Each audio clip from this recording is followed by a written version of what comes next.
go.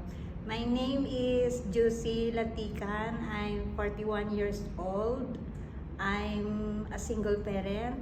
I have one son, 15 years old. My work experience is as domestic helper in Oman, finished contract for 2 years. Okay. How many family members did you serve in Oman? I serve 4 members, 2 adult and 2 babies. Okay. And what were your duties? I take care babies. Okay. Your main focus is the baby? Yes. Okay. Aside from Oman, do you have any other work experience? Yes, here in the Philippines. Okay. Is it your current job or your previous job? Previous job. Okay. What was your job? Now my previous job is a caregiver, elderly caregiver. Okay. Caregiver. Why? What happened to these elderly? She was sick, like paralyzed. Okay. What were your duties? I give medicine. Okay. I bath the elderly. Okay. Give food on time. Okay. Why do you want to work in Malaysia?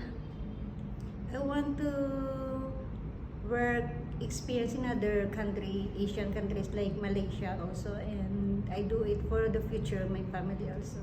Okay. So, if you work there, what do you prefer to take care? I prefer to take care elderly. Okay. At the same time, I do household work. Okay. Then children also are disabled, Okay. bedridden. Do you know how to cook? Yes. Alright. Do you have any allergies in with pets? No. What about with any food? Do you have any allergies? No. Is there any food that you don't like to eat? No. Okay. Are you willing to work to an employer who has pet inside the house? Yes. Okay. How many day off would you like to have in a month? Once is enough. Okay. You understand that you cannot go outside alone during your rest day? Yes.